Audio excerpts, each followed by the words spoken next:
phone rang at 11:42 p.m. Janelle grabbed it to hear Alyssa's voice shaking. "They cut my car's brake lines, Janelle. The security man I trusted told me he was paid to report my every move, and now there's a black SUV that won't leave my street. If I don't call you in 24 hours, tell the embassy everything. The flash drive is hidden behind the bathroom vent." The call cut off mid-sentence. That was Tuesday night. By Thursday morning, Alyssa Monroe was gone. In Dubai, where money talks and secrets cost lives, Alyssa made the deadliest mistake possible. She fell for Sheikh Khalid, a man whose family made people disappear with a single phone call. Her husband Darius, fighting to save his failing business, had no idea his wife was playing a game she couldn't win. The building's cleaner found blood on Alyssa's doormat. The neighbor heard screams but was too scared to call police. And the taxi driver who found her abandoned phone received a warning visit that same night. Security cameras caught her last moments, Alyssa rushing into her building, looking over her shoulder. Behind her, a woman in black follows. 10 minutes later, the cameras mysteriously shut down for 2 hours. Police called it a voluntary disappearance. Her passport never flagged at any border. The Sheikh attended his engagement party the next day, smiling for cameras like nothing happened. What really happened during those missing 2 hours? And why was Alyssa's apartment completely cleaned before investigators arrived? Hey crime seekers, welcome to Altar of Secrets, where we dig up the truth behind relationship and marital crime. If you're new, hit that subscribe button and turn on notifications so you don't miss our stories of love and marriage gone wrong and secrets that kill. Have you ever seen the rich get away with something that would put regular people in jail? Do you think money can make any problem go away? As always, tell us your thoughts, your country, and the time you're watching in the comments below. Now let's get back to Alyssa and the deadly game she never knew she was playing until it was too late. 5 years before her disappearance, Alyssa Jenkins sat across from Darius Monroe at a corner table in an Atlanta jazz club. Rain tapped against the windows as he pulled out a small velvet box. "With this ring, I promise you adventure," Darius said, his eyes bright with ambition. "No boring suburban life for us."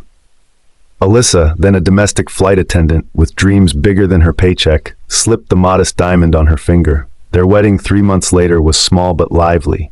College friends, Alyssa's divorced parents who barely spoke, and Darius's large, tight-knit family who whispered concerns about their son marrying that white girl with the wandering eyes. Their first apartment leaked when it rained.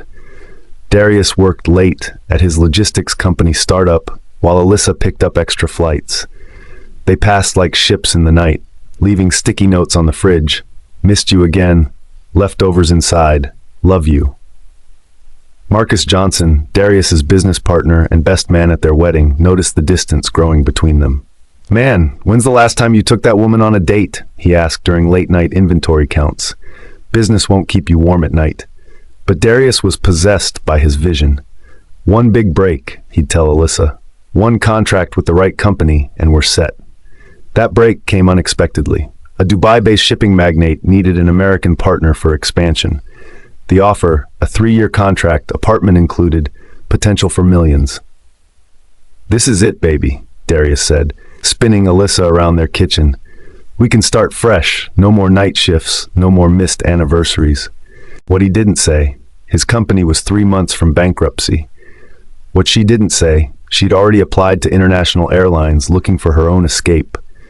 Their last night in Atlanta, Alyssa's mother grabbed her arm while Darius loaded the car.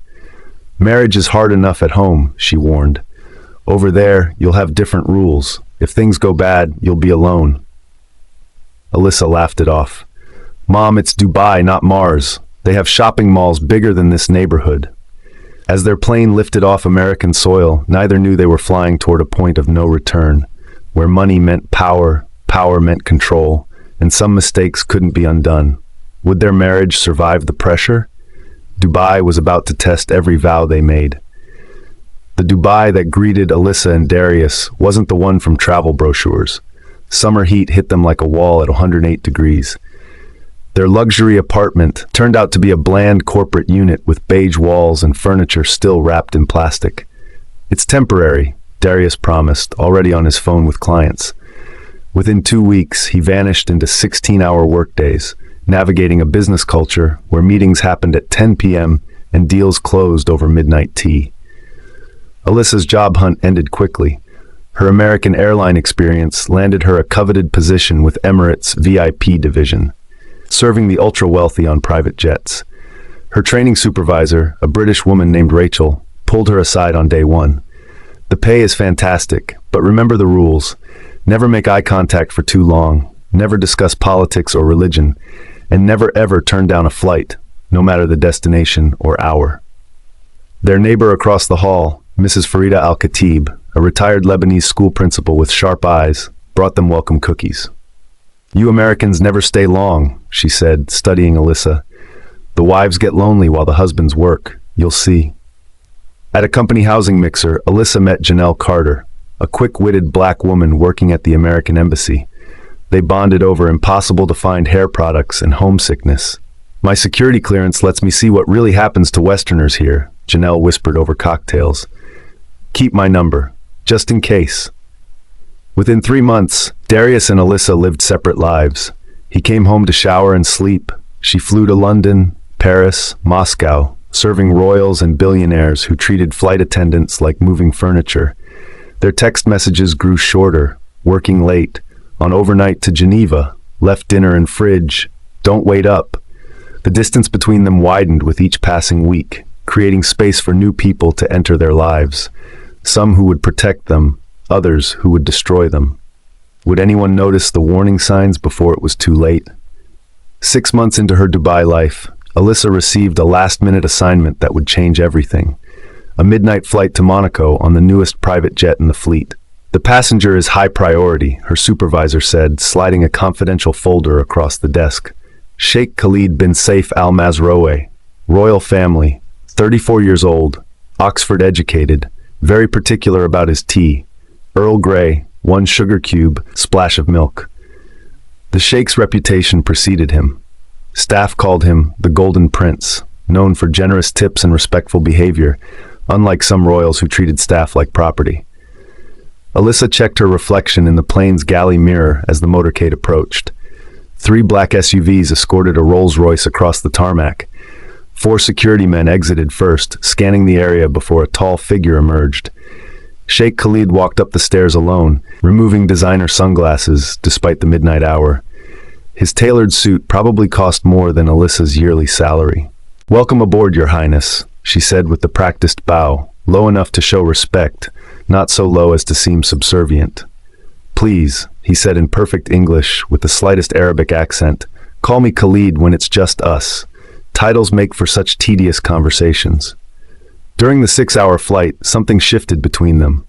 Maybe it was the altitude, the champagne he insisted she join him in, or the loneliness they both carried. "Your husband is a lucky man," Khalid said, noticing her wedding ring as she poured his 3rd drink. "He might be, if he remembered I existed," Alyssa replied, then immediately flushed. "I'm sorry, that was unprofessional." Khalid's laugh was warm, genuine. "On my plane, honesty is never punished." They talked until sunrise painted the Mediterranean. He spoke of the weight of family expectations, his arranged marriage to a Saudi princess he'd never met, his love of American jazz. She admitted her marriage was failing, that Dubai felt like a beautiful prison. As they landed, he handed her his private phone number written on a napkin. "If you ever want to see the real Dubai, not as my staff, but as my guest." She knew the rules. She knew the risks. She slipped the napkin into her pocket anyway. Have you ever made a choice in seconds that changed your entire life? Drop a in the comments if you've ever been tempted to break your own rules. Back in their apartment, Darius didn't notice Alyssa's distraction, the way her fingers kept touching the napkin in her uniform pocket, or how she checked her phone every few minutes. What would happen if she called that number? And who else might be watching if she did? 3 days after the Monaco flight, Alyssa called the number. 2 weeks later, their secret meetings began. Their first meeting happened at a private beach club where staff signed lifetime confidentiality agreements. Alyssa arrived in a company car sent by Mr. K, her hair pulled back in the strict Emirates regulation style, uniform perfectly pressed as required by company policy. She changed in the beachside cabana into clothes he'd bought for her, all exactly her size. "How did you know my measurements?" she asked. "I notice everything about people who interest me," he replied. What Alyssa didn't notice, the security cameras recording every angle of the club, or how the staff photographed her ID when she arrived. Their affair evolved in stolen hours, never in hotels where records existed, always in properties owned by his family's vast holding company. No paper trail, no witnesses except staff paid to forget faces. Meanwhile, Darius's business partnership began collapsing. His Dubai partner, Adnan, blocked their biggest contract, claiming regulatory issues. "It's like someone's sabotaging us on purpose," Darius told Marcus during a tense video call to Atlanta. "Every permit gets denied. Every client suddenly backs out." At the American embassy, Janelle noticed an alert on her screen. Alyssa Monroe's passport had been flagged for special monitoring, a designation usually reserved for suspected criminals or security threats. "Who authorized this?" Janelle asked her supervisor. "Above our pay grade," he responded without looking up. "Some requests come directly from local authorities. Don't ask questions." In their apartment building, Mrs. Farida noticed the changes in Alyssa, the expensive perfume, the phone she now kept in a locked case, the way she jumped when the elevator doors opened. "Your neighbor is playing a dangerous game," Mrs. Farida told her nephew Samir, recently hired as the building's security guard after returning from military service. The American woman in 1507, she leaves at strange hours, returns with shopping bags from stores no flight attendant could afford. "Mind your business, Aunt," Samir warned. "Some walls have ears in Dubai." What nobody knew, Sheikh Khalid's engagement announcement to Princess Amara of Saudi Arabia would appear in next month's papers. The merger of their families would create the largest private investment group in the Middle East. What nobody saw, the pregnancy test hidden in Alyssa's bathroom trash, or the texts she sent Khalid that night. "We need to talk. It's urgent." His reply came 3 hours later. "My driver will collect you tomorrow. Tell no one." Have you ever ignored warning signs because you were in too deep? Would you risk everything for love, or is self-preservation always the smarter choice?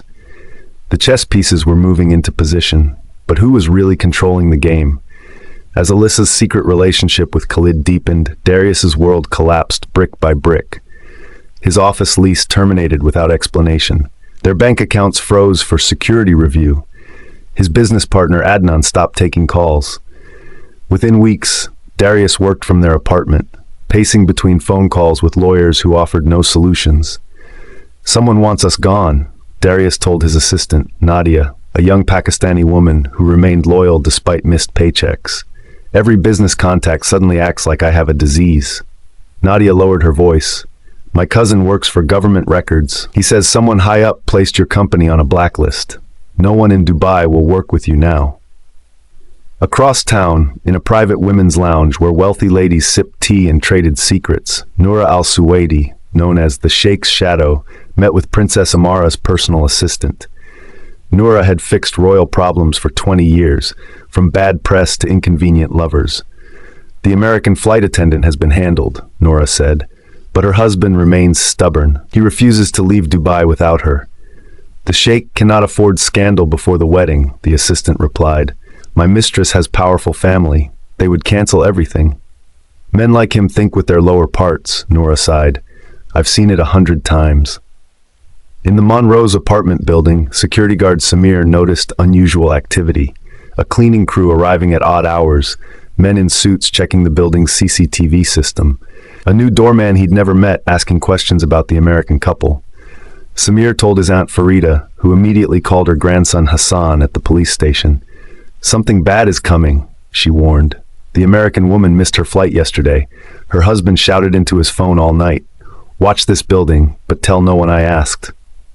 Hassan checked police records. "There's no missing person report for any American woman." "Not yet," Farida said. That night, Darius came home to find their apartment spotless, furniture rearranged, new curtains hung, refrigerator fully stocked. "Did you do this?" he texted Alyssa. No reply. On the kitchen counter, divorce papers with Alyssa's signature, dated 3 days earlier, and a note, "I'm sorry, I found someone else." Darius called Janelle immediately. Have you heard from Alyssa? This isn't her handwriting. If someone you love disappeared, would you believe they left voluntarily? Type yes or no below. Janelle met Darius at a quiet cafe far from tourist areas. Something's wrong. Alyssa called me last week scared out of her mind. She said she was being followed, that someone hacked her phone. Why didn't you tell me? Darius demanded. She made me promise not to, said it would put you in danger too. Janelle pulled out her embassy badge. I checked the system. Alyssa's last official exit stamp was 3 weeks ago, a flight to Paris, but she's been in Dubai since then. Someone's manipulating the records. Across the city, Alyssa sat in a walled garden at Khalid's private residence. The pregnancy test results burned in her mind. I can't hide anymore, she told him. I need to end things properly with Darius, and we need to talk about... She placed her hand on her stomach. Khalid's face hardened. My engagement announcement is tomorrow. My father has cancer. This union will secure my family's position for generations. So I'm just supposed to disappear? What about my life, my career? You'll be taken care of. A new identity, a house anywhere you choose. Alyssa stood up. I'm not for sale. Either we face this together, or I walk out that door and tell my husband everything. Khalid's phone buzzed. He stepped away to answer it, speaking rapid Arabic. When he returned, his expression had changed. You'll stay here tonight, for your safety. Am I a guest or a prisoner? He didn't answer. That night, Alyssa discovered her passport missing from her purse. The villa's gates were locked, her phone connected to no networks. In a downtown police station, an anonymous tip arrived about an American businessman selling illegal substances. Officers found nothing in Darius's apartment, but detained him for questioning anyway. At the American embassy, Janelle received a call from a blocked number. Miss Carter, this is Noura Al-Suwaidi, Royal Family Office. Your involvement with the Monroes is now a diplomatic incident. Your ambassador has been notified. Hours later, Janelle was placed on administrative leave. Meanwhile, security guard Samir watched a woman in black enter the Monroes building at 2 a.m. She carried nothing in but removed a small suitcase when she left. The lobby cameras mysteriously malfunctioned during those exact minutes. The next morning, newspapers announced Sheikh Khalid's engagement. The photos showed him smiling beside his future bride. In the background, barely visible, Noura watching with cold eyes. Have you ever been trapped in a situation where every escape route disappeared one by one? If you've ever felt cornered by powerful people, leave us the sad in the comments. Released after 48 hours of questioning, Darius returned to find their apartment door sealed with police tape. A notice in Arabic and English stated, access restricted by order of national security. He called Alyssa's phone for the 100th time. A taxi driver answered, I found this phone in my back seat near the creek, sir. No passenger, just the phone. Darius raced to the police station to file a missing person report. The desk officer smiled politely. Your wife left the country yesterday. Immigration has the record. That's impossible. Her passport was in our apartment. Perhaps she had a second one. The officer slid a paper across the desk. She also filed this complaint against you 3 days ago. Harassment, threats, very serious. The signature wasn't hers. Nothing made sense. Mrs. Farida cornered Darius in the lobby. My nephew has something to show you. She pulled him into the security office where Samir waited. I copied this before they took our system, Samir said, inserting a flash drive into his laptop. The security footage showed Alyssa entering the building Tuesday night, constantly looking behind her. A woman in a black abaya followed, keeping her face away from cameras. 10 minutes later, all cameras went dark for exactly 2 hours. When they came back on, neither woman reappeared, Samir explained. But at 4 a.m. this happened. The footage showed cleaning staff entering with industrial equipment. They stayed 3 hours. Professional cleaners, at 4 a.m. Why? Darius asked. To remove evidence, Farida whispered. Blood, DNA, they clean everything. At dawn, Janelle called from a burner phone. I've been suspended, but I've got friends inside. A private plane left for Saudi Arabia that night. The passenger list is classified. Was Alyssa on it? I don't know, but one passenger was medical status, unconscious, requiring supervision. That afternoon, Sheikh Khalid held a press conference about his engagement. A reporter asked about rumors of his affair with an American woman. His response, ridiculous gossip. My heart belongs only to my fiancée. If powerful people wanted someone to vanish without a trace, could they do it? Darius contacted the American consulate, only to be told all appropriate inquiries have been made, and that his wife's case was not a priority given her voluntary departure. Someone's blocking us at every turn, he told Janelle as they met in a crowded mall food court, the one place they could talk without being overheard. My contact in immigration says Alyssa's exit documents look perfect, but the timestamp matches exactly when the building's cameras were off. Too perfect, Janelle said, sliding him a napkin with a name. This man might help. Detective Omar Nazir had a reputation for honest police work in a system where truth often carried a price tag. His office was small, tucked away in an older part of the city.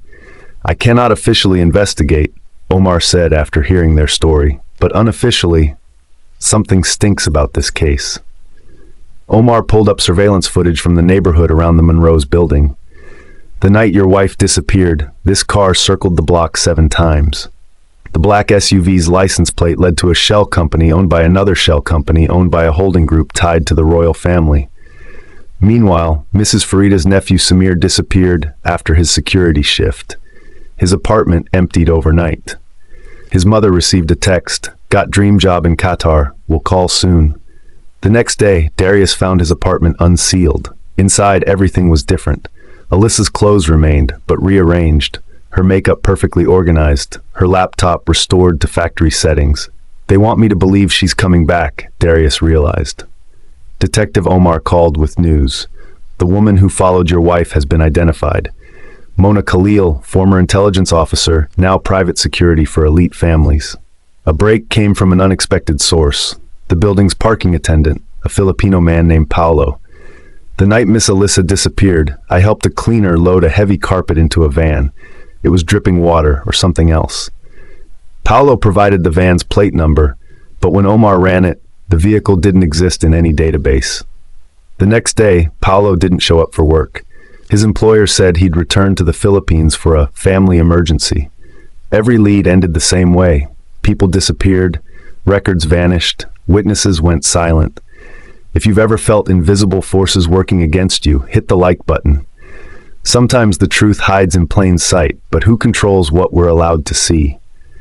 2 weeks after Alyssa's disappearance, Dubai police officially closed the case.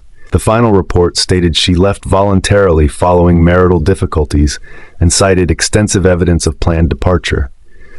Darius received a letter from the government. His residence visa was canceled. He had 7 days to leave the UAE. They're pushing me out to bury this, he told Detective Omar during their final meeting. 4 possibilities exist, Omar said, showing his notebook. 1. Your wife left willingly and doesn't want to be found. 2. She's being held somewhere against her will. 3. She's in witness protection because she saw something she shouldn't. 4. He didn't finish the sentence. Theories spread through expat circles. Some claimed Alyssa ran off with millions from the Sheikh. Others whispered she'd been smuggled to a private island or remote palace. The darkest rumors suggested she rested at the bottom of the Persian Gulf. The most credible lead came from a hospital worker who reported a pregnant American woman brought in unconscious, then transferred to a military medical facility. When Janelle investigated, the worker denied ever making such a claim. Mrs. Farida, watching from her window as Darius packed his belongings into a taxi, made a decision. She handed him a small recording device. My nephew gave me this before he disappeared. The building's security system backed up to his private cloud. Perhaps in America, someone can help you find what happened during those missing 2 hours. As Sheikh Khalid's wedding approached, journalists received anonymous evidence of Alyssa's affair, photos, texts, hotel receipts, painting her as a homewrecker who fled in shame. The perfect narrative, the perfect cover-up, the perfect crime? Do you believe some people are truly untouchable? Comment "Justice for all" if you think even the most powerful should answer for their actions. Back in Atlanta, Darius fought to uncover the truth. He hired tech experts to analyze Mrs. Farida's recording, but the files were corrupted beyond recovery. He contacted media outlets, but none would touch the story involving a powerful Middle Eastern family. 6 months after Alyssa's disappearance, Janelle called with news. A woman matching Alyssa's description was spotted in a private hospital in Switzerland. Patient name, Maria Schmidt. She delivered a baby boy last month. By the time Darius arrived, Maria Schmidt had checked out. Hospital staff claimed patient confidentiality, but a sympathetic nurse whispered, "The woman wasn't here by choice." She never spoke. Men in suits watched her room day and night. Meanwhile, Sheikh Khalid's marriage proceeded with royal fanfare. His new wife soon announced her pregnancy. The timing suspiciously aligned with Alyssa's due date. 1 year later, an unmarked package arrived at Darius's apartment. Inside, Alyssa's wedding ring and a handwritten note with just 2 words, "I'm alive." The handwriting matched hers perfectly. Was Alyssa living under a new identity, watching her child grow up as royal heir? Was she imprisoned in a gilded cage? Or had someone else sent that message to stop Darius's search? The answers remain hidden behind walls of money, power, and international politics. This case teaches us painful lessons. When dating across massive power gaps, normal relationship rules don't apply. In foreign countries, local influence can override your rights as an American citizen. Romance with powerful, culturally different partners carries risks beyond heartbreak. Digital privacy doesn't exist when dating the ultra-wealthy. Never assume Western protections apply worldwide. Please, if you haven't subscribed yet, now is a good opportunity to hit that button so you don't miss our uploads. What would you do if someone you loved vanished without a trace? Would you keep searching forever? Share your thoughts below. Until next time, remember that some love stories don't end happily ever after. They end with one question: what really happened? Stay safe, stay aware, and thank you for joining us today. See you on another story from the Altar of Secrets. Bye for now.